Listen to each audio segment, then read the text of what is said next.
Saúdo a todos com a paz do Senhor. Amém.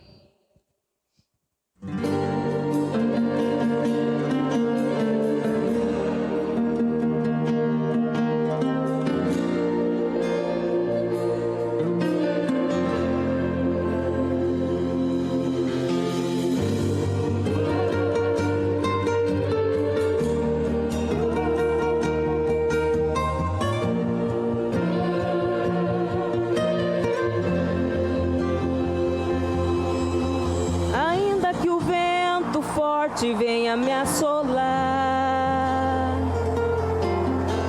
ainda que a terra se mude, os montes se transportem para meio dos mares, ainda que as águas rujam e se perturbem,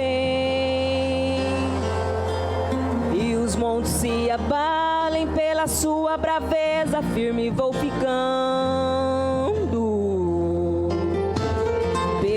Não temerei, não, minha fé me leva além, então eu vou adorar, vou glorificar. Deus é o meu refúgio e fortaleza, abrigo no perigo a minha certeza, e não estou só. Vai cessar as guerras até o fim da terra. Quebra o arco, corta a lança e queima os carros do fogo. Que Ele é Deus. Vai cessar as guerras até o fim da terra. Quebra o arco, corta a lança e queima os carros no fogo. Ele é Deus. Adora Ele, não pelo que Ele faz, mas pelo que Ele é. Ele é eterno, Jeová Jireh. Ele é poderoso, grande, Ele é. Adora Ele, Ele é seu guardião. Adora Ele, invencível campeão. Adora Ele, adora Ele, adora Ele, adora Ele, adora Ele, adora Ele.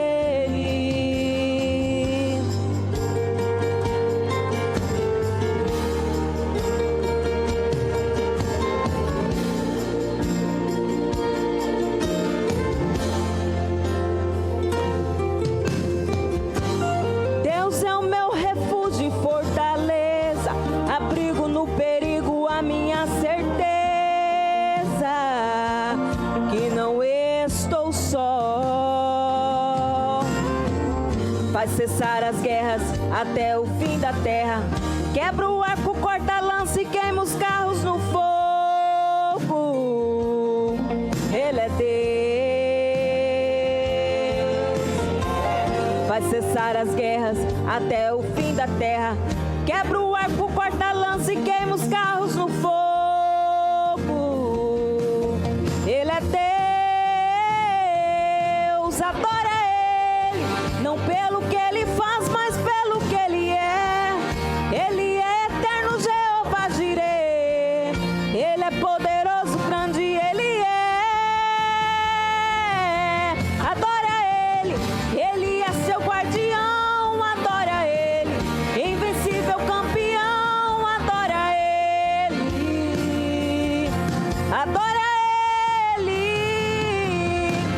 adore com muito louvor, adore, exalte ao Senhor, adora Ele, adore com muito louvor, adore, exalte ao Senhor,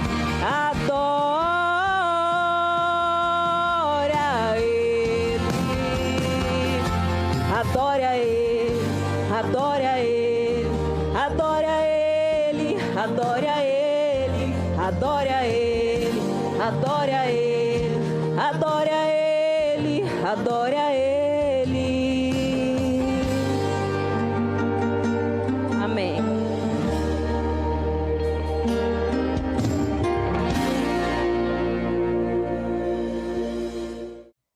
cumprimentar você com a paz do Senhor, você que se encontra na sua casa. Quero te pedir permissão para mais uma vez nós estar entrando aí dentro do seu lar para levar um pouco da palavra de Deus. Estamos aqui não só para ensinar, mas estamos aqui também para aprender um pouco mais da palavra do Senhor. Hoje se encontra aqui conosco o Renato Trisotti, presbítero da nossa igreja, a nossa irmã Késia, que é membro da nossa igreja, e nos auxiliando ali na sonoplastia, o Renato, juntamente com a Débora. Então, neste momento, convido você a levar a nossa voz a Deus com uma palavra de oração. Oremos ao Senhor. Amém. Senhor Deus e grandioso Pai, te agradecemos, ó Pai, por esta oportunidade que o Senhor tem nos dado de estar aqui, Senhor Deus, neste momento, para aprender um pouco mais da Tua palavra, Senhor Deus. Te peço, ó Pai, que o Senhor abra os nossos corações, para que possamos aprender e praticar aquilo que nós vamos aprender aqui neste momento, ó Pai. E te peço, ó Deus, que o Senhor entre nesses lares também, que está assistindo nós agora, para que o Senhor ali possa ter a liberdade, Senhor Deus, de estar falando com essas pessoas que estão nos ouvindo neste momento. Te peço em nome do Senhor Jesus, que o Senhor fica conosco e cada vez mais nos coloca o desejo de estar na Tua presença. Fica conosco, é o que te pedimos, em nome do Senhor Jesus. Amém. Nós estamos começando uma revista nova, essa revista que é a Carta de Hebreus. Nós vamos estar estudando ela juntamente com você. São 17 lições, né, que fala sobre a supremacia de Cristo, né? Então eu convido você não a ficar somente nessa lição, mas em todas as lições, nos acompanhar nesse estudo. E hoje nós vamos estar estudando a lição número 1, que traz como título a mensagem de Hebreus. E o nosso versículo-chave está lá em Hebreus, capítulo 1, versículo 1 e 2, a parte B do versículo 2, que diz assim: havendo Deus, outrora, falado muitas vezes e de muitas maneiras aos pais, pelos profetas, nesses últimos dias, nos falou pelo Filho. E o nosso alvo da nossa lição é: você conhecerá o pano de fundo da carta aos Hebreus e as 7 razões principais por que Cristo é superior às ordenanças e personagens no Antigo Testamento. Então nós estamos aqui para aprender um pouco mais. O nosso versículo-chave, a nossa lição toda nós vamos estudar em cima do versículo 1 e o versículo 2. Amém. Nós encontramos nessa lição, a carta aos Hebreus, né, fala profundamente aos nossos corações, desmistifica alguns mistérios, né, porque a gente não sabe quem é o escritor, mas uma coisa a gente sabe, que realmente ela é profunda, né, ela mexe com vários pontos de maneira de crer, como crer, porque nós temos crido em Jesus Cristo, né? Aqui diz assim: saber, o aluno será capaz de conhecer o plano de fundo da carta aos Hebreus e a sua mensagem principal, identificando como Deus falou e tem falado. Sentir, reconhecer que Jesus é a essência da revelação cristã e perceber que hoje Deus nos fala através da pessoa de Cristo, da palavra e da igreja. Agir, aceitar superioridade inquestionável de Jesus e adorá-lo por quem Ele é e pela obra que Ele realizou e ainda realizará em nós. A introdução diz assim: esta é a primeira lição sobre a cortina, mostrando o cenário e o pano de fundo da carta aos Hebreus, e também responde 5 perguntas básicas sobre a carta. Ela revela por que Jesus Cristo é superior a tudo e a todos, incluindo homens e anjos. Então esta é a introdução da nossa lição, o qual vai demonstrar, vai clarear para nós por que ele tem esse foco, né, essa distinção de que Jesus é superior a anjos e a todos, né? Até os homens, Jesus foi superior. Mesmo ele sendo Deus, não usurpando ser como Deus no mundo, né? Mas tomou a forma de homem, viveu como homem, sofreu, né, as agruras da vida, mas triunfou fielmente para nos dar o direito de vida eterna. O primeiro ponto diz assim: 5 perguntas para conhecer a carta aos Hebreus. A primeira diz assim: por que a carta foi escrita? Essa maravilhosa carta foi escrita para um grupo de crentes, por fim do primeiro século, que estava quase desistindo da fé. Havia uma perseguição muito forte.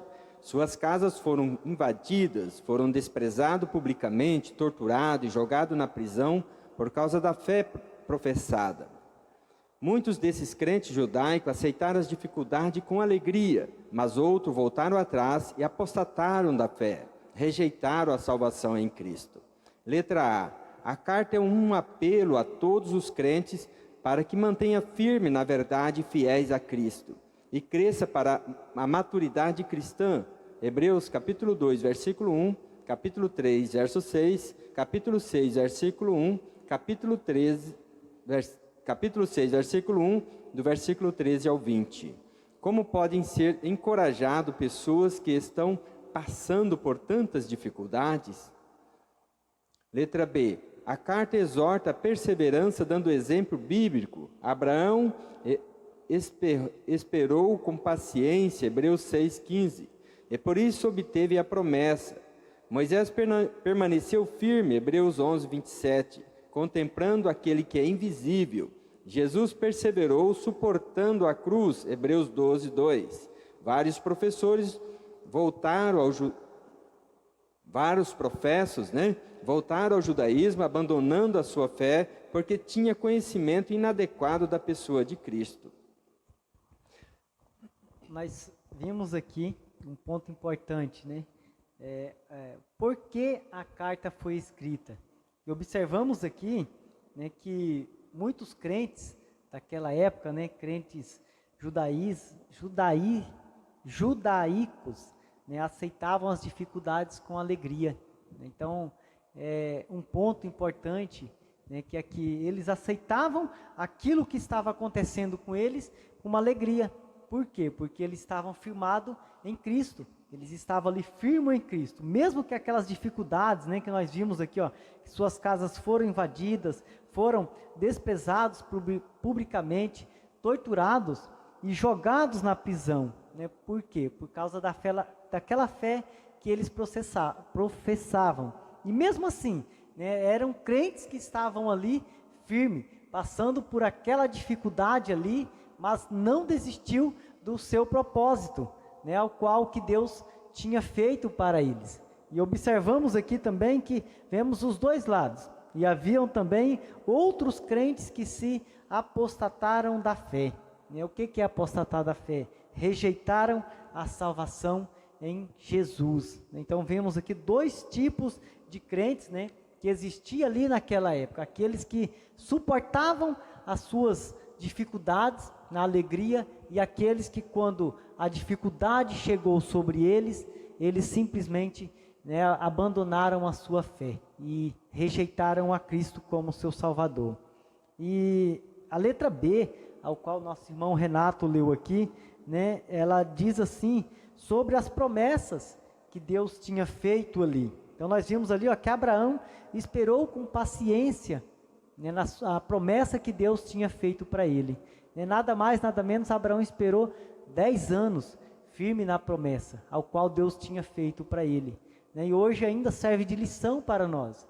Quando Deus faz uma promessa para nós, Deus não vai cumprir ao nosso tempo, mas sim ao tempo de Deus. Basta nós estarmos firmes como esses crentes, mesmo passando por dificuldades, passando por luta, que as promessas que Deus tem feito na nossa vida, Deus vai cumprir. E outro exemplo que a revista nos dá, Moisés permaneceu firme. Nós sabemos que Deus tinha feito a promessa para ele. E Moisés, durante 120 anos, permaneceu firme ali para chegar e levar até aquele povo, aquela terra onde que Deus tinha prometido. Então fica aqui um dos primeiros aprendizados para nós. Para que nós continuamos firmes na presença de Deus, para que as promessas de Deus cumpram-se em nossa vida. O que o irmão Edmar falou é muito interessante, Porque aqueles irmãos estavam passando por uma situação bem difícil, na qual eles eram torturados, jogados em prisões, e muitos acabaram cedendo, né? Rejeitaram a salvação, desistiram, né? Apostataram da fé, mas muitos continuaram ali firme, e é por isso que o escritor, né, escreveu essa carta, incentivando os irmãos a perseverar, a continuar, porque naquele tempo, né, muitos rejeitaram, não aceitaram, né, o Cristo. Aí você imagina, se uma pessoa na casa, né, servisse, né, o cristianismo, e aí a família, aquela pressão para desistir, né, para abandonar, para voltar ao judaísmo. E isso também aplica na nossa vida nos dias de hoje, porque tem muitas pessoas que ele aceita Jesus, mas ele tem aquela pressão em casa, né, para abandonar, para voltar, para desistir, e a vida também, às vezes, quer fazer com que a gente retrocede, como eles estavam passando por situações difíceis, para que eles voltassem ao judaísmo, deixassem o cristianismo de lado. E isso também ocorre na nossa vida, porque muitas vezes a gente passa por situação que quer fazer com que a gente desiste, quer que a gente volta lá atrás, e aí essa carta vem, né, fazendo um apelo aos irmãos para continuarem firmes, perseverando, com muita paciência, porque aqui ele cita Jesus como a supremacia, como o melhor, como o maior do que aquilo que eles estavam passando no momento. Amém. Então nós vemos aí que realmente Deus tem propósito definido, né, na vida dos seus chamados, e aí as pessoas fazem as escolhas, e às vezes dá errado, né, Kézia? Então a letra C diz assim: a carta enfatiza a superioridade de Cristo, apresentando-o como profeta, Hebreus 1, versículo 1 e 2, como sacerdote, Hebreus 1 e 3, e como rei, Hebreus 1, versículo 8 ao 14. Então, esse é o primeiro ponto. Por que a carta foi escrita? Então, por que ela foi escrita? Ela foi para dar como é que se diz? Um apelo às pessoas afirmarem, mostrando eles as duas versões, o tempo da graça e o tempo da lei, que eles misturaram tudo e fizeram confusão, Kézia, e aí começou a ter a situação de desistência, né? Porque aí vinha a lei punindo eles, correndo com eles, expulsando eles da cidade, ou querendo matá-los, né? Aí as crises começou, porque uma era você perder a sua casa e outra coisa você não ter financeiro, né? As dificuldades começou a aparecer de todos os pontos. Essas pessoas tinham família quanto nós.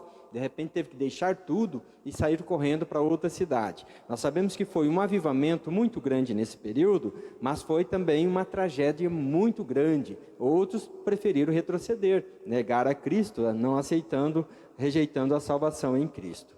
O ponto 2 diz assim: quem é o autor de Hebreus? O autor é desconhecido. Orígenes, na década de 185 a 245 a.C., erudito, teólogo cristão, gostava de afirmar: só Deus sabe quem realmente escreveu a Epístola aos Hebreus.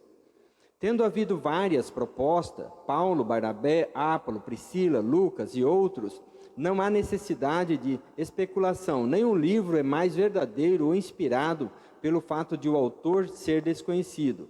O melhor a fazer é aceitar que não podemos ter certeza, nem precisamos conhecer a autoria para aceitar a autoridade e receber todos os ensinamentos inspirados por Deus. Quando nós olhamos aqui para o segundo ponto, né, quem é o autor da carta de Hebreus, né? Nós não sabemos quem é, mas não tira a autentificação do livro, né, porque nós sabemos que a Bíblia é inspirada por Deus. Se nós não sabemos quem é o autor, sabemos que quem escreveu, os dedos de quem escreveu, estava sendo dirigido por Deus. Isso não vai tirar a autenticidade do livro. E o importante é sabermos que, né, nós não precisamos conhecer quem é o autor, né, para aceitar a autoridade que existe ali. Por quê? Porque quando nós sabemos que através dos outros livros, por quem foram escritos, não muda a autoridade da escrita da palavra, porque a Bíblia é inspirada por Deus. Mesmo nós não sabemos, né, nós desconhecemos o autor desse livro, né, nós sabemos que ela foi inspirada por Deus. E ela serve de ensinamentos, da mesma forma como os outros livros que nos ensinam.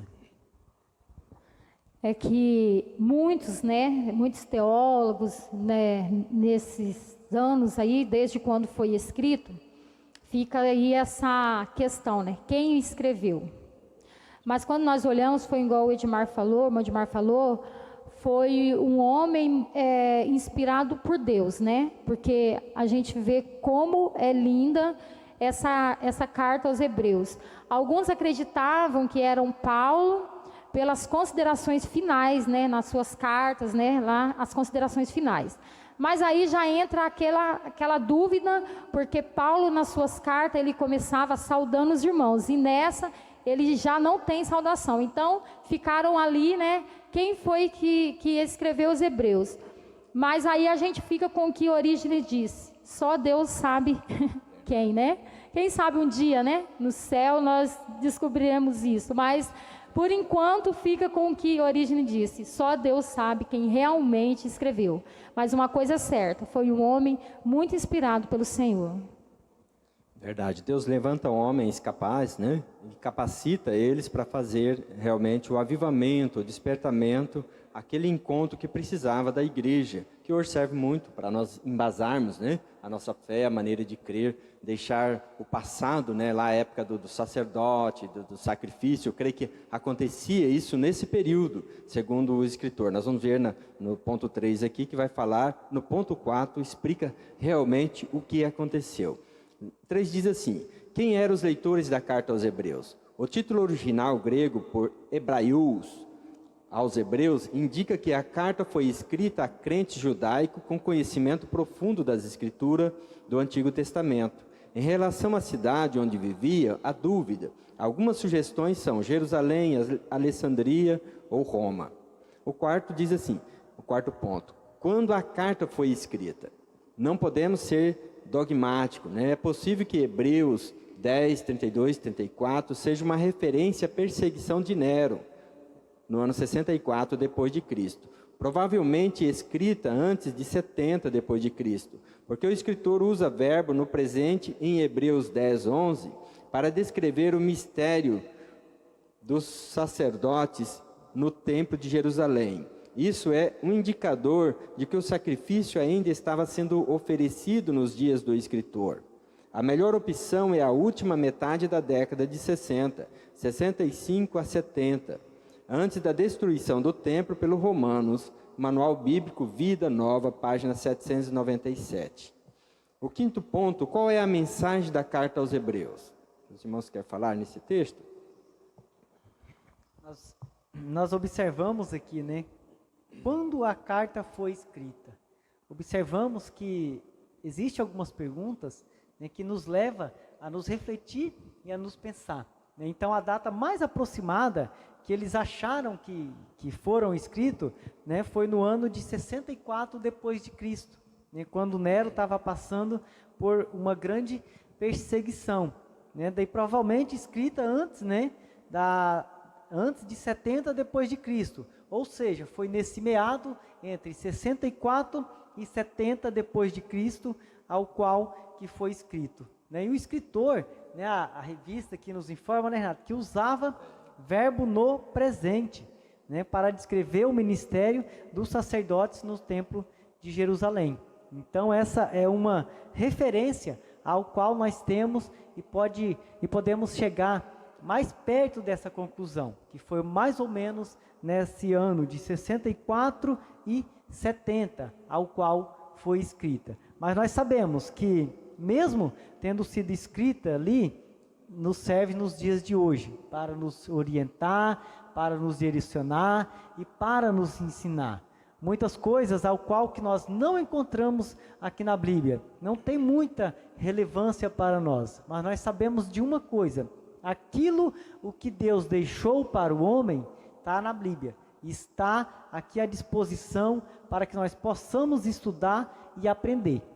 Então, algumas coisas ao qual nós não encontramos, nós não precisamos ficar questionando o porquê que isso não existe aqui, o porquê não está escrito aqui. O importante é saber que a Bíblia, tudo o que contém nela, é a fonte de vida e salvação. Amém. Aí, fechando aqui as 5 perguntas de Hebreus, a quinta diz assim: qual é a mensagem da carta aos Hebreus? A superioridade de Jesus Cristo é o grande tema desta epístola. Uma maneira interessante de ler e estudar a epístola é destacar todos os versículos em que aparecem as palavras maior, melhor ou superior. Em Hebreus 1, versículo 1 e capítulo 2, verso 18, a superioridade de Jesus aos profetas e anjos. Hebreus 3, 1 e 4, 13, a superioridade de Jesus a Moisés e Josué. Em Hebreus 4, 14, capítulo 10, 39, a superioridade de Jesus como sacerdote.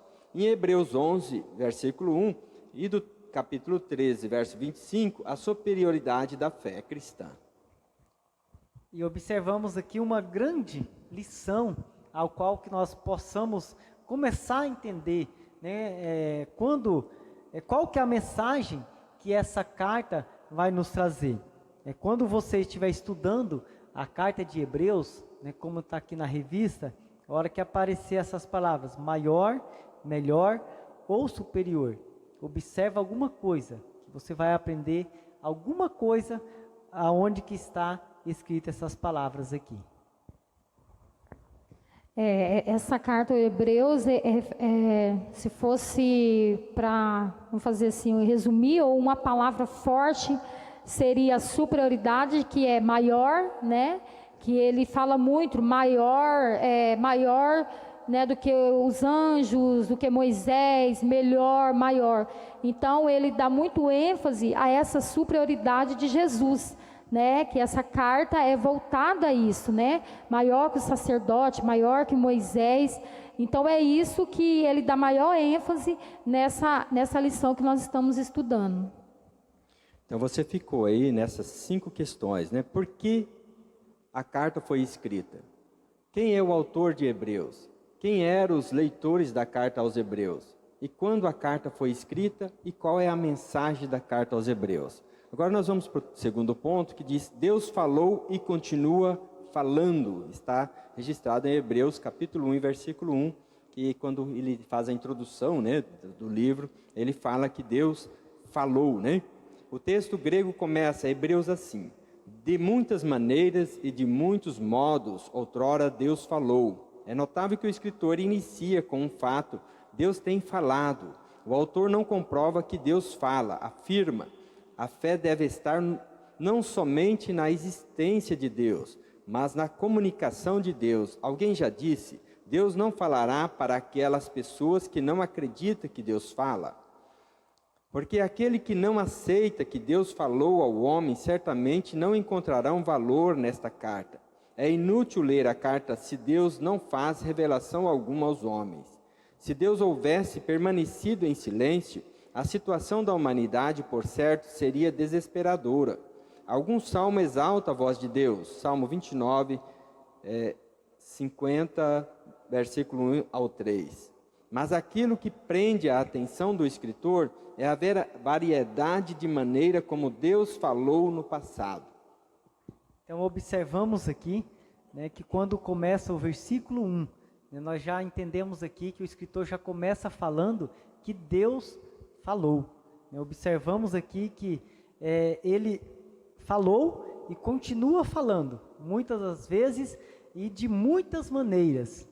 E vem uma reflexão para mim e para você neste momento. Como você tem ouvido a voz de Deus? E de que maneira você tem ouvido a voz de Deus? Sabemos que Deus fala de várias maneiras. Deus falou no passado com os seus escolhidos. Observamos que com Moisés, ele falou lá na sarça ardente, falou sobre a boca dos profetas antes da vinda de Cristo. E hoje, de que maneira que Cristo está nos falando? De que maneira que Deus está falando com você? E a grande pergunta, né, para mim e para você, e de que forma que nós estamos ouvindo a voz de Deus? É fácil ouvir a voz de Deus em meio à grande tribulação? Quando nós paramos e olhamos aí, né, irmão Renato, no mundo, quantas vozes nós temos ouvido? Mas qual que é a verdadeira voz de Deus? São perguntas que nós temos que parar e analisarmos o que nós estamos ouvindo. Por exemplo, quando nós vamos para a internet mesmo, quantas vozes ali nós temos ouvido? Mas qual que é a verdadeira voz de Deus? Nas pregações, será que Deus está falando ali mesmo? Nós sabemos que quando Deus falava no passado, através dos seus profetas, Deus falava, assim diz o Senhor. E hoje, quando os nossos pregadores estão usando os púlpitos, e eles falam, assim diz o Senhor, será que Deus está falando mesmo? Ou simplesmente esses pregadores estão querendo ouvir a voz de Deus? Por isso, irmãos, nós temos que ter o nosso ouvido sensível para ouvir a voz de Deus. Porque Deus fala de várias maneiras. Da mesma forma que Deus falou no passado. A Bíblia diz que Deus é o mesmo ontem, hoje e sempre. E se Deus falou no passado, Ele fala no presente. E se Deus fala no presente, Ele vai continuar falando no futuro. Basta nós pararmos para ouvir aquilo que Deus quer falar conosco. O Edmar ressaltou algo ali muito importante, que Deus, Ele não muda. O tempo mudou, mas Deus continua sendo o mesmo. Ele é o mesmo Deus que falava lá no passado. E aí, como Deus, Ele falava aqui, vai dizer que Ele falava de diversas maneiras. E hoje não é diferente. Deus, Ele fala de diversas maneiras, mas muitas das vezes a gente precisa parar e para ouvir a voz de Deus. Porque muitos não param nem para ouvir, né? Aí às vezes Deus quer falar, mas você está tão aí elétrico, tão ocupado que não para ouvir a voz de Deus.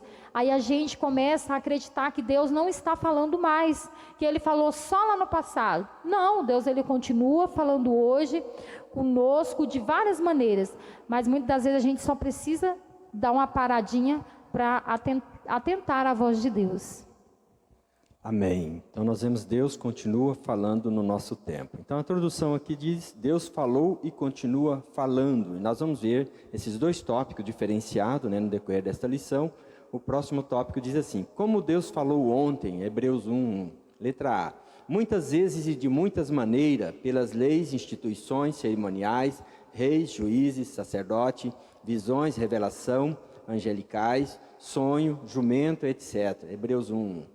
O Senhor Jesus disse a Jerusalém, quantas vezes quis eu reunir os teus filhos, como a galinha junta os seus pintinhos debaixo das asas, e vós não o quiseste. Mateus 23, 37. Letra B, aos pais, isto é, aos antepassados.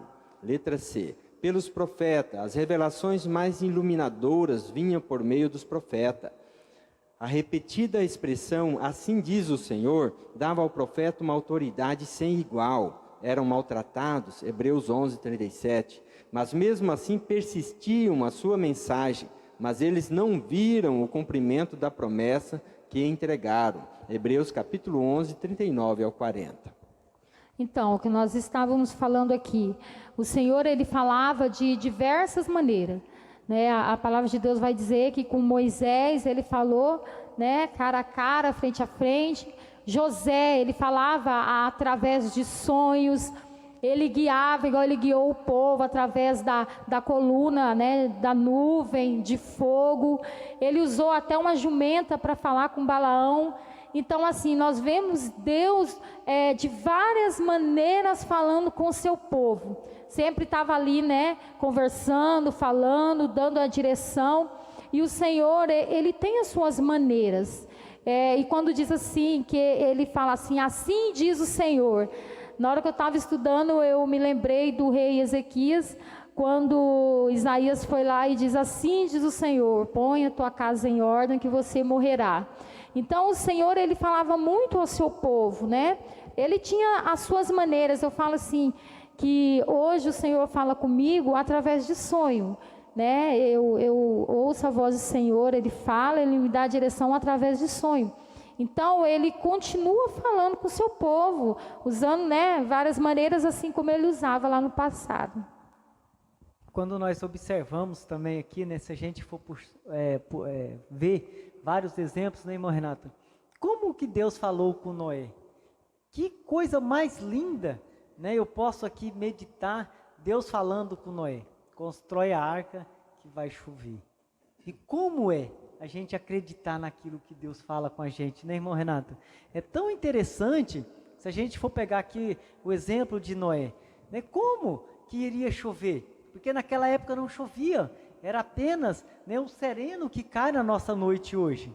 Né? Então, assim, não chovia aquela chuva, né, como nós vemos nos dias de hoje. Então, Deus vai e fala para Noé, constrói uma arca que eu vou destruir a terra. Então, observamos, né, como que é importante nós ouvirmos a voz de Deus também. Quero destacar aqui, né, Noé, ele teve, em meio a tanta tribulação ali, aquele momento de ouvir e confiar na palavra de Deus. Né? Então, não basta nós só ouvirmos aquilo que Deus está falando, mas sim confiarmos aquilo que Deus está falando também. E observamos aqui, né, que no passado, Deus falou também pelas suas leis.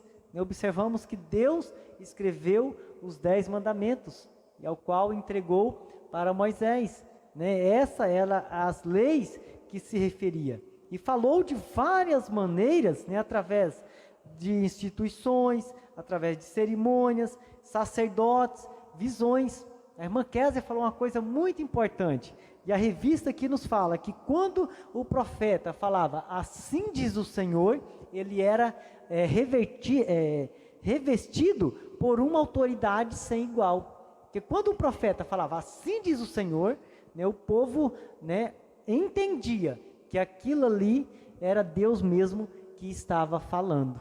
Então não é difícil hoje nós ouvirmos também a voz de Deus. É só pararmos e ter o nosso ouvido atento, porque Deus está falando de várias maneiras ainda. Verdade. Nós vemos aí que várias dispensações, a gente diz assim, né? Alguns teólogos, né, ele estuda como dispensação.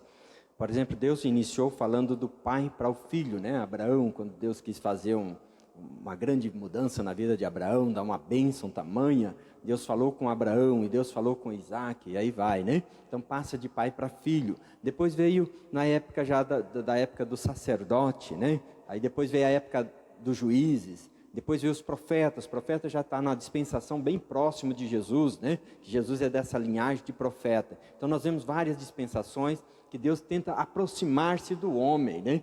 Deus tenta aproximar da pessoa ali, da nação, e Deus quer encaminhar a nação. Aí chegou no nosso tempo, Deus falou pelo Filho, né? O escritor aos Hebreus agora colocou, nós vemos, falou pelo profeta, daí Jesus veio como profeta, e aí diz que veio como na unção de Elias e assim por diante, né? Aí os hebreus entendem assim, e nós vemos que Deus chegou no nosso tempo agora falando através do próprio Filho, e nós vivemos uma última dispensação, que é a do Espírito Santo, né? Que Jesus passou na terra, fez a dispensação do Filho, e agora então nós vivemos o último tempo da igreja. Deus está preparando o povo especial, zeloso de boas obras, através do seu Espírito Santo. Como Deus fala com você? Deus está falando com você agora, você está me ouvindo aí, está mudando alguma coisa no seu interior, na sua mente, no seu ser. O Espírito Santo está trabalhando aí de uma maneira universal, gloriosa, porque Ele prepara um povo para morar no céu, nas mansões celestiais. Então Ele que vem convencer o homem do pecado, da justiça e do juízo, né? Aí Jesus disse lá sobre por que esse convencimento. Para que as pessoas tenham entendimento da vinda de Jesus. Por que Ele veio? Ele disse, quando eu for para o Pai, vou enviar o Consolador para fique convosco até a consumação do século. Então ele continua, ele fala com a Kézia com sonho, fala por irmão por revelação, de repente fala na mente dele, de repente lá dentro da mente, eu preciso fazer isso, preciso fazer aquilo, está andando na rua, Deus toca aí, tinha que visitar a irmã fulana, passa lá, ela está precisando daquela voz, né, daquela palavra, daquele aperto de mão, de repente aquela palavra amiga, aquela oração abençoadora, a oração que cura, que faz milagre. Então é esse momento da dispensação do Espírito Santo que nós estamos vivendo. O ponto 2 diz assim, como Deus fala hoje, Hebreus 1, versículo 2. Nesses últimos dias nos falou pelo Filho, aquilo que foi falado outrora preparou o caminho para a comunicação mais importante de todas, Essas duas etapas de revelação divina correspondem no Antigo e ao Novo Testamento. A revelação divina é progressiva, mas a progressão não vai do menos ao mais verdadeiro, nem do menos ao mais valioso. A progressão vai da promessa até Cristo, mas não há progressão depois dele. João 14, verso 6, Gálatas capítulo 1, verso 8, Efésios 1, 10, 1 Timóteo 2, 5.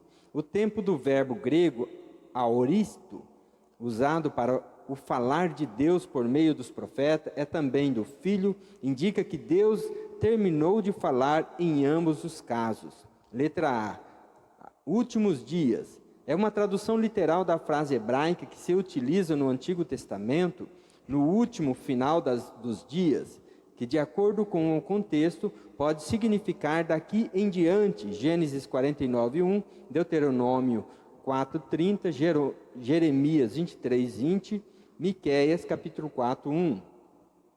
O uso da frase implica uma escatologia inaugurada, que começa com a encarnação e terminará com a segunda vinda de Cristo.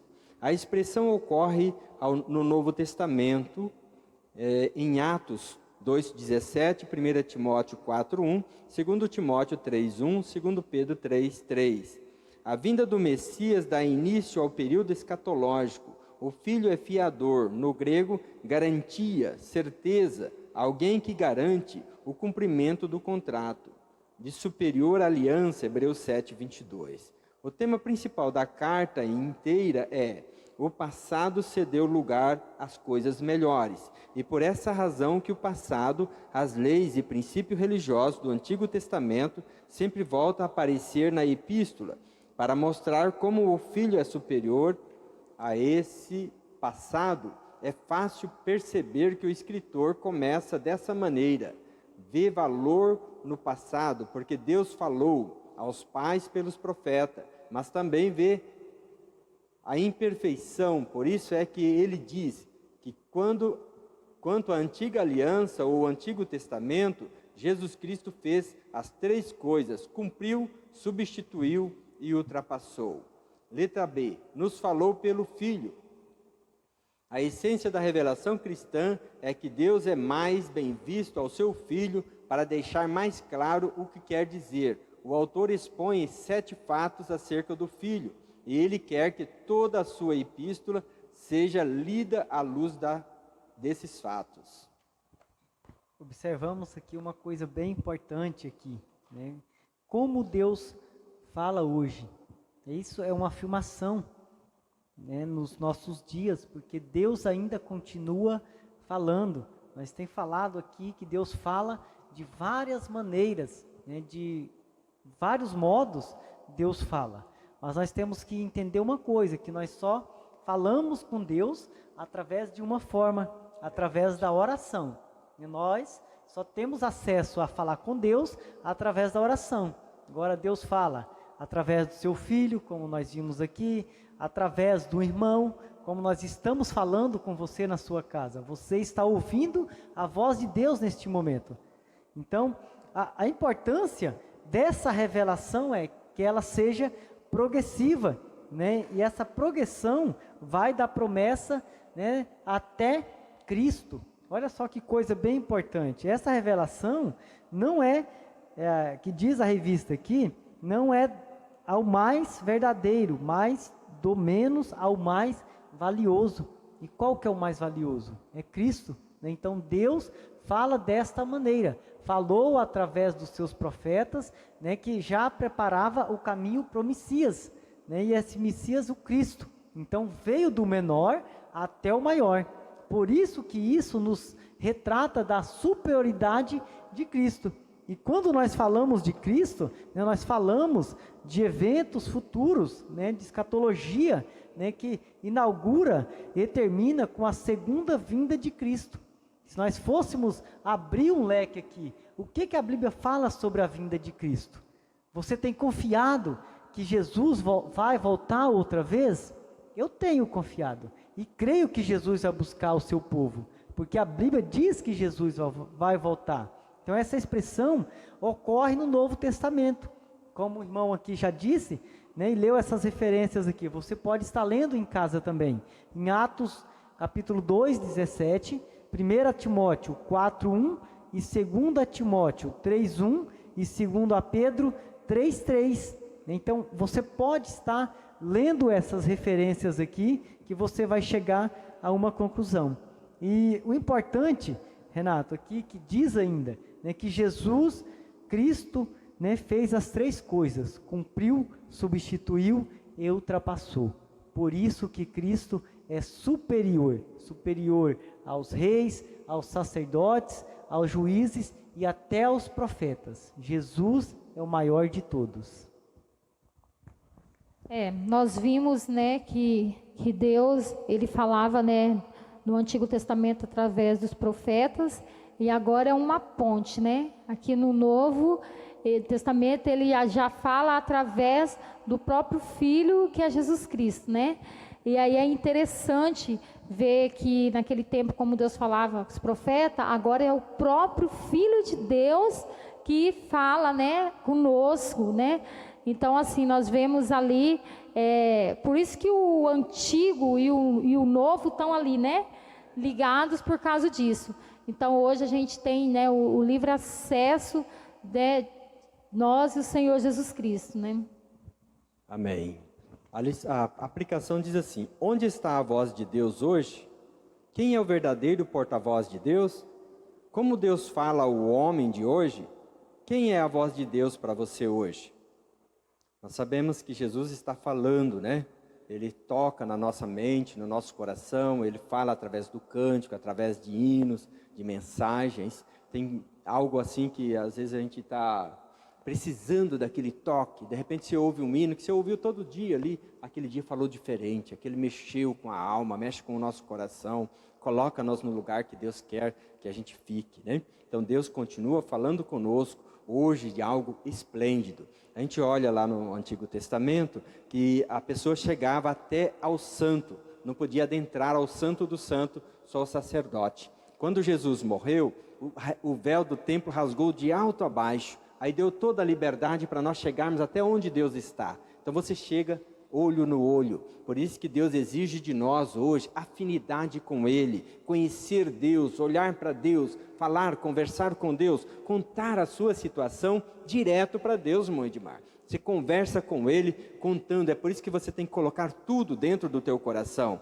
Não é quando você vai falar para a namorada, de repente, com o coração mentindo, dizendo para ela que ela está bonita aquele dia. Não, para Deus é diferente. Você vai falar com Deus aquilo que o teu coração realmente está sentindo. Você vai receber bênção sobre a sua vida se você for fiel a Deus. É isso que Deus quer. Qualidade. Quando você vai pedir, quando Jesus disse aquela oração do Pai Nosso, que ele disse assim, que aquela oração que deveria ser a nossa oração, não é para você repetir aquilo todo dia, mas ter afinidade com Deus. Pai nosso que estás no céu, é completa, Ele está no céu, está na terra, está comigo agora. Então é esse Pai Nosso interagindo, né, interligado ali, que nós temos que ter. É essa noção de Deus em nossa vida, saber que nós ouvimos Deus, entendemos o propósito de Deus, o plano de Deus. Eu vejo pessoas aí fazendo persuasão, né, para pessoas. Eu vi uma vez, uma certa feita, um jovem contando, que uma pessoa orou pela uma jovem e diz assim: olha,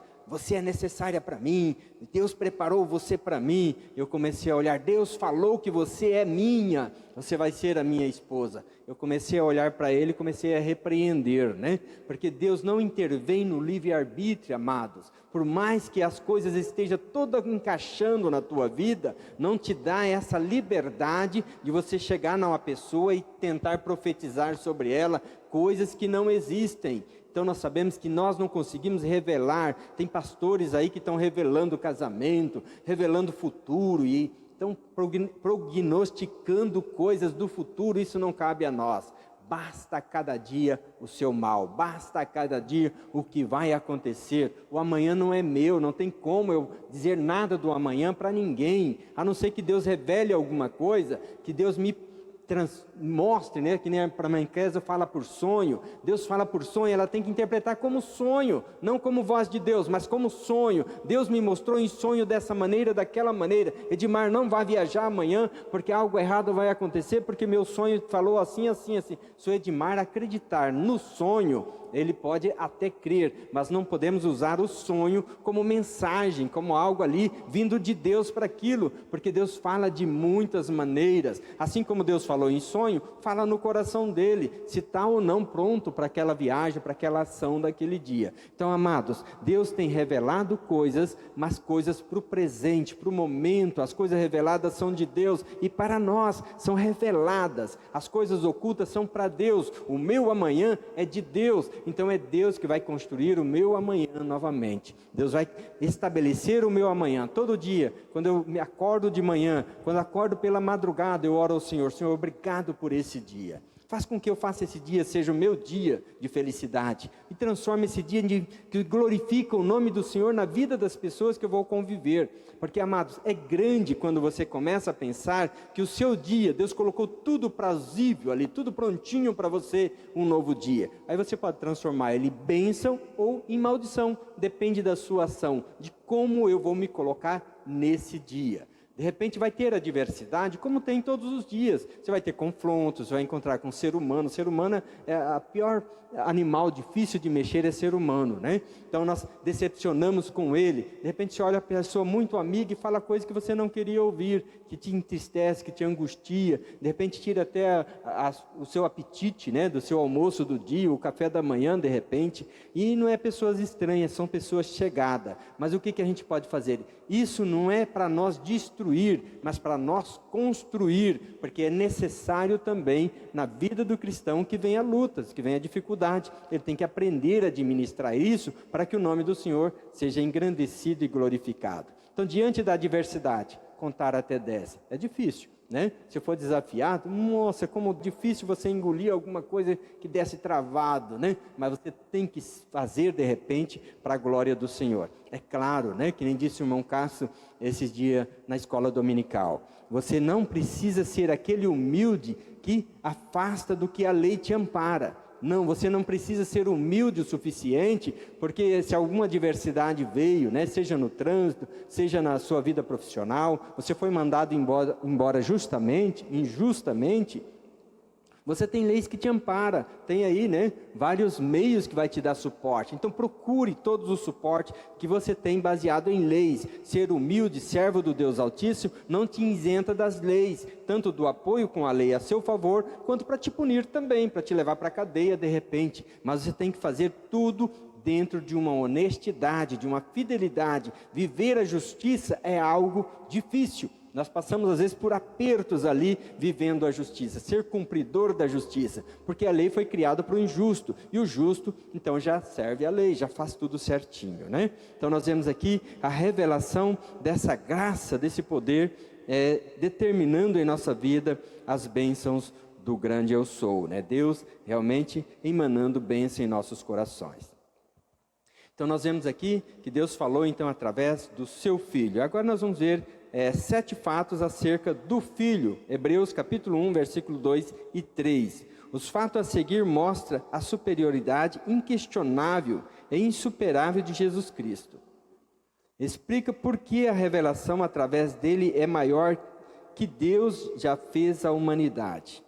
Então, quando nós olhamos nesse texto, eu começo a voltar lá, João 3,16, né? Deus amou o mundo de tal maneira que deu seu Filho unigênito. Quando eu olho tal maneira, amados, ali pesa, né? Aquilo tem um outro efeito, né? Deus amou de tal maneira. A gente ama as pessoas, a gente ama os filhos, nós amamos muito, imensuradamente. Mas de repente, a tal maneira, é só Deus mesmo. Nós não conseguimos dimensionar esse tamanho deste amor, porque Ele desenfeitar a sua glória, enviar Jesus, o próprio Deus, descer com os homens, para palmilhar com os homens e ensinar eles o caminho da eternidade, o caminho da salvação. Então é muito grande. Quando você olhar Deus sendo a pessoa em Jesus, porque são 3 em 1, ou, né, o próprio Deus desceu junto com os homens para reconciliar consigo a humanidade.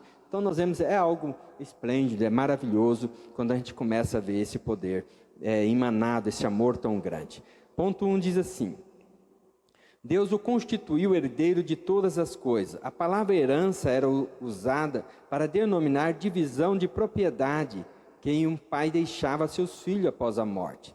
Quando havia apenas um filho, havia apenas um herdeiro. Cristo é o herdeiro de todas as coisas, porque ele é o Filho unigênito de Deus. Efésios 1:10. O apóstolo Paulo afirma que Deus está trabalhando desde a fundação do mundo para fazer com que todas as coisas do céu, da terra, estejam convergindo para Jesus Cristo. Ele é o herdeiro de todas as coisas, porque ele é criador de todas as coisas. Em outras palavras, o Filho está herdando o que ele mesmo criou. Observamos aqui uma coisa importante, né, quando nós falamos de herança, né? Quem é que herda a herança? Né? São os filhos. E aqui o escritor vem falando deste filho que herdou tudo, né? Era um filho unigênito, né, ao qual que Deus deu para que salvasse a humanidade. Então esse filho herdou toda essa herança. E uma das coisas, irmão Renato, que me chamam a atenção também, que Deus nos chama de filho. Né? Nós somos filhos de Deus. E nós também vamos herdar tudo aquilo que Deus tem prometido. Né? Aqui a revista diz assim: o filho está herdando o que ele mesmo criou. Né? Quando nós olhamos lá para João, capítulo 1, versículo 1, né? Ali Jesus já estava ali com Deus também, né? Que no princípio Deus criou tudo, né? E no princípio Jesus já estava com Deus ali também. Então observamos que é uma dimensão tão grande que ao qual que nós não podemos entender, porque nós temos a nossa mente infinita, mas se nós parássemos e observássemos quão grande seria essa herança que Deus tem para nós, né, nos encheria de alegria e de felicidade, porque Deus quer nos chamar de filho, porque nós somos filhos de Deus. Eu quero ler um versículo aqui, em Colossenses 1, 16 e 17, vai dizer assim: porque nele foram criadas todas as coisas que há nos céus e na terra, visíveis e invisíveis, sejam tronos, sejam dominações, seja principado, sejam potestade, tudo foi criado por ele e para ele. Então Jesus estava lá, né, criando lá, tudo por ele e para ele. Amém. Ponto 2 diz assim: foi através do Filho que Deus fez o universo. A palavra universo aqui não é cosmo, a palavra mais usada, mas aionás, que não se refere apenas a período de tempo, mas também ao conteúdo do mundo. Outros escritores da Bíblia também afirmam que Deus fez o universo por meio do seu Filho. Provérbio 8, 27 ao verso 30. João 1, capítulo 1, verso 3. Colossenses 1, 16. Apocalipse 3, 14. 3. O Filho é o resplendor da glória de Deus. Resplendor é a tradução de uma palavra que aparece somente aqui no Novo Testamento. É o sentido, é emitir brilho intenso, como o sol irradiando os seus raios de luz. O Filho possui um brilho que irradia a glória de Deus. Gutierre comentou que era uma firme convicção entre o cristão primitivo que, de alguma maneira, a glória de Deus era vista numa vida humana. Aqui lembramos do Monte da Transfiguração, Mateus 17, 2. 4. Então nós vimos neste ponto aqui, o Filho é o resplendor da glória de Deus. E como que é bom saber, né, que o Filho, né, ele resplandece a glória de Deus. O Filho possui um brilho que irradia a glória de Deus. Você olha para o Filho, você está vendo o Pai. Né, a Bíblia nos diz, né, Renato, que uma certa vez Jesus estava com seus discípulos, né, e antes dele partir, o último ensinamento que Jesus deu para os seus discípulos. Até então, os discípulos não estavam entendendo ali o que estava acontecendo. Né? Então, os discípulos pedem para que Jesus mostre o Pai. Aí Jesus responde: vocês estão há quanto tempo comigo e não me conhecem ainda? Né? Ou seja, estava tanto tempo caminhando ali com Jesus e não sabia que o Filho era o Pai. Então são coisas importantes para que nós possamos entender. E aprender também com isso aqui, porque Jesus brilha e irradia da mesma forma que Deus, porque Jesus é superior e igual a Deus. O item 4 diz assim: o Filho é a expressão exata do ser de Deus. Assim como a imagem, a inscrição de uma moeda corresponde exatamente ao padrão da matriz, o Filho de Deus é a mesma imagem do que Deus é. Expressão exata é tradução de character, de onde vem a nossa palavra caráter, sinal gravado, traço particular do rosto, natureza particular de alguém. No mundo antigo, a palavra era usada para falar da impressão feita por um carimbo ou selo, ou seja, uma reprodução exata. O que o autor está dizendo é simples. Jesus Cristo é exatamente da mesma essência de Deus. Colossenses 1,15. Como disse Stanley Jones, Jesus é a melhor fotografia de Deus. Observamos outra coisa bem importante aqui, né, nesse item aqui, né, número 4. O Filho é a expressão exata do ser de Deus. Nós ouvimos aqui no comentário aqui, né, que ele faz, né, uma referência sobre a moeda, né, porque a moeda corresponde ao padrão da matriz, né, ou seja, Jesus é a mesma imagem de Deus. Se nós fôssemos comparar Jesus como matriz, Jesus seria, né, a mesma imagem de Deus. E uma das coisas que me chama a atenção, né, lá em Gênesis capítulo 1, versículo 26, né, quando Deus foi criar o homem, né, Deus disse: façamos o homem a nossa imagem e semelhança. Observamos aqui que tem uma pequena diferença, porque o Filho de Deus é a imagem de Deus, e nós, como seres humanos, né, também nós somos a imagem e semelhança de Deus. A diferença aqui é a semelhança, né, e Jesus, que é igual a Deus. E aqui, Stanley Jones, né, ele fala: Jesus é a melhor fotografia de Deus. E como que é bom a gente, só de ler isso aqui, a gente já entende muita coisa, né, que Jesus é a fotografia de Deus. Muitas vezes, né, Renato, quando nós olhamos assim, né, os nossos filhos, ou o nosso filho que é parecido com nós, né, as pessoas vêm e nos dão exemplo: nossa, mas o seu filho é parecido com você, é a fotocópia sua, né? Ou seja, como que é bom a gente ouvir isso e saber que Jesus também é a fotografia exata de Deus. Amém. O 5 diz assim: o Filho sustenta todas as coisas pela palavra do seu poder. O conceito de sustenta é bastante dinâmico, ou seja, não é apenas segurar por baixo, suportar, mas envolve movimento. Cristo é quem faz com que todas as coisas sigam seu curso determinado por Deus. Ele faz a história se movimentar. O que o Filho usa para sustentar todas as coisas é a palavra do seu poder. A própria carta aos Hebreus declara que o universo foi formado pela palavra de Deus, Hebreus 11:3. Paulo afirma que nele tudo subsiste, Colossenses 1:17. E Knox afirmou: toda a criação depende para se suster de sua palavra capacitadora. Na Bíblia, a palavra de Deus é Deus em ação. 6. O Filho fez a purificação dos pecados. Agora o autor passa dos atos cósmicos dos filhos para as suas relações pessoais com a humanidade. E o que ele destaca é a obra expiatória de Cristo na cruz. É justamente sobre isso que essa carta vai tratar detalhadamente no capítulo seguinte. 7. O Filho está sentado à direita da majestade nas alturas. O último fato acerca do Filho mostra onde ele está hoje. O lugar é duplamente honroso. Letra A.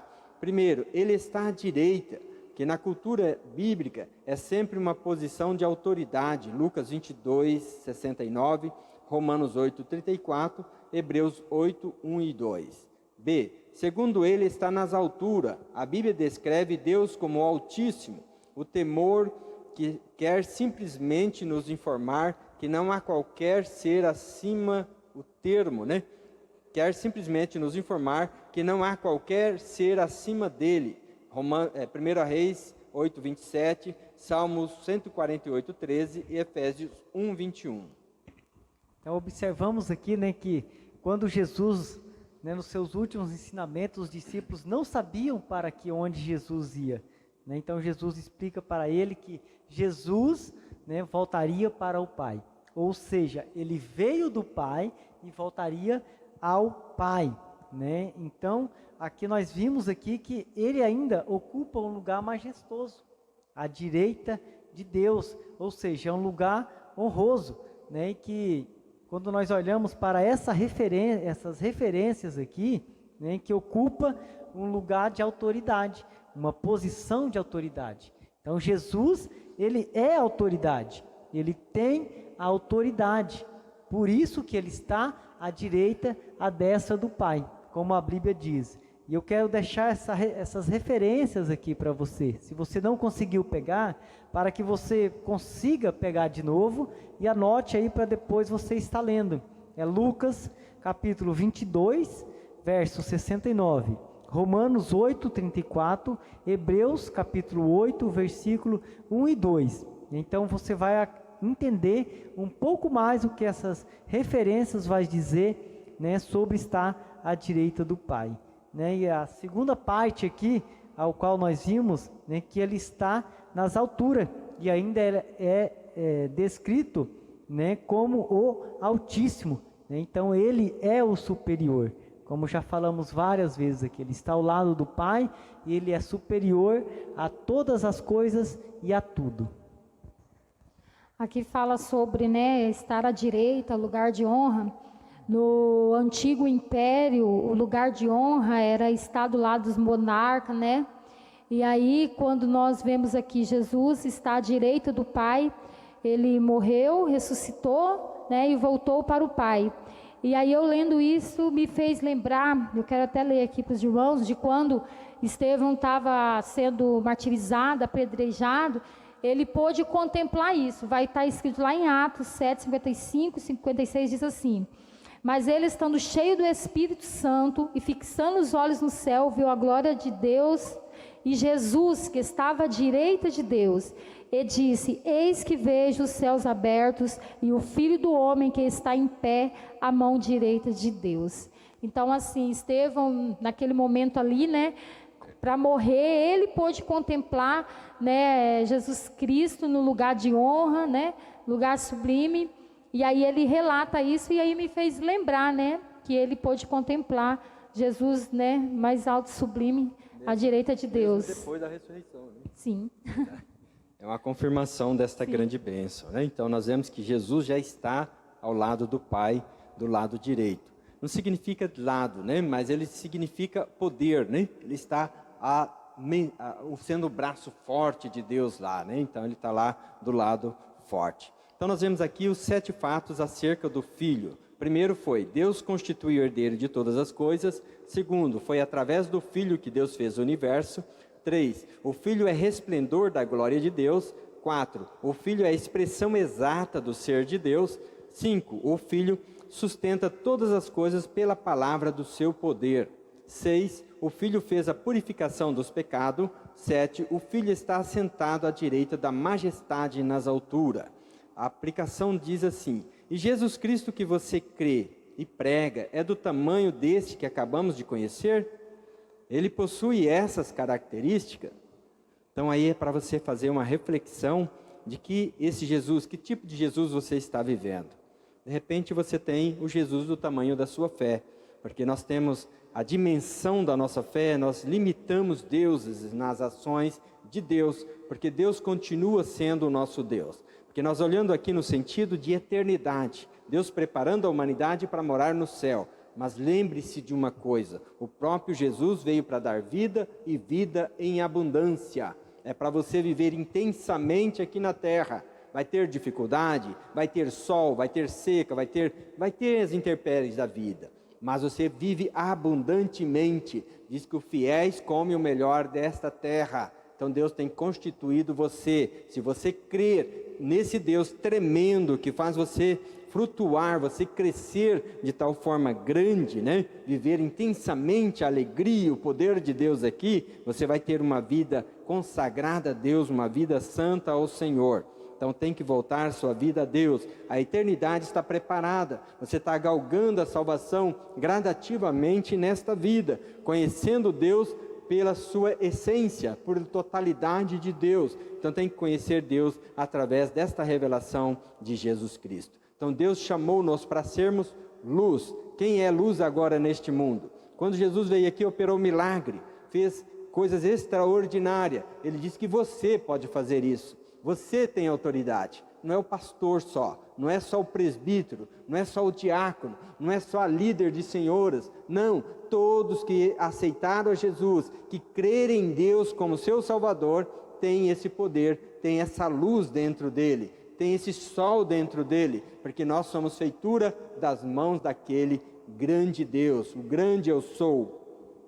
Você costuma dizer, eu não tenho sabedoria, porque você aniquila a obra de Deus. Aquele ser que soprou na sua narina, esse espírito que está dentro de você, é daquele Senhor que é dono de tudo isto, da grande sabedoria, de tudo que existe neste universo. Você já parou para mencionar ou dimensionar o potencial que você é?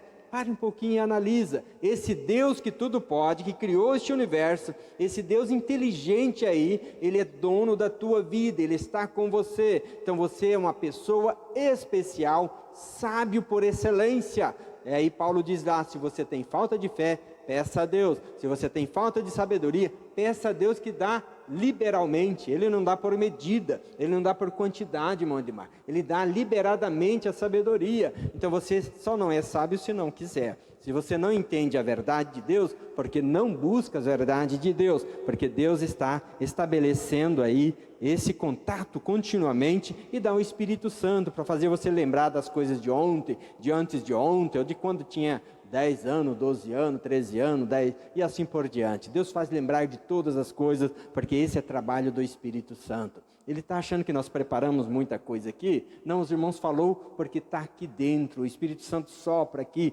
faz com que nós lembramos das coisas reveladas para passar para você de casa, para você entender o propósito, as verdades contidas nas Escrituras. A conclusão diz assim, deixemos que Bruce conclua esta lição. Portanto, a grandeza do Filho de Deus recebe esta confirmação e parece que ele possui a si mesmo todas as qualidades para ser o mediador entre Deus e o homem. E é o profeta através do qual Deus tem falado, sua palavra final aos homens, e o sacerdote que ele tem levado a cabo uma tarefa, perfeição de purificação dos pecados de seu povo. É o rei que se assenta entronizado no lugar de honra principal, ao lado da majestade nas alturas. La Epístola de los Hebreos, Buenos Aires, Nueva Creación, página 8. Então está lavrado neste livro esse texto que está fechando, concluindo a nossa lição. Então a revelação, ele está dizendo que Jesus Cristo é o ser realmente que falou com o homem, dando a palavra final para o homem. Ele é sacerdote, está fazendo aspersão pelo seu pecado, fez um sacrifício perfeito por você. Ele é rei, ele é o Senhor que está ali com toda a sua majestade ao lado de Deus nas alturas. Amém, amados? Nós finalizando então a nossa lição, quero passar a palavra para o irmão Edmar, que estará fazendo a conclusão, vai falar alguma coisa, amém? Amém. Então a conclusão muito boa, já diz tudo aquilo que nós já estudamos aqui, né? Eu só quero destacar um ponto aqui importante, nessa conclusão que eu acabei encontrando. Ele possui em si todas as qualidades para ser o mediador entre Deus e os homens. Este Jesus Cristo que nós estamos falando aqui, que cura, que salva e que liberta. Somente Ele tem todas as características de ser entre o mediador, entre eu e Deus, entre você e Deus. Talvez você não tenha olhado para Cristo com essa dimensão toda, mas Jesus é o único que tem todas essas dimensões. E assim nós chegamos ao final desta lição. Queremos agradecer primeiramente a Deus e agradecer a você que está aí na sua casa, né, nos ouvindo e assistindo até neste momento, né, e te pedimos a Deus que Deus continue te abençoando, e quero te fazer mais um convite, ao qual eu fiz no começo. Continua conosco, né, nós vamos ter mais lições aqui. A próxima lição é a número 2, que fala sobre Cristo é superior aos anjos, uma lição muito boa, gostosa de aprender, e nós aqui, eu, Edmar, o irmão Renato, o presbítero Renato, a irmã Késia e o outro nosso irmão Renato, em nome da Igreja Metodista Wesleyana, em nome do pastor Robson, agradecemos a você que está aí nos assistindo e convido você a levar a nossa voz com mais uma palavra de oração a Deus. Oremos.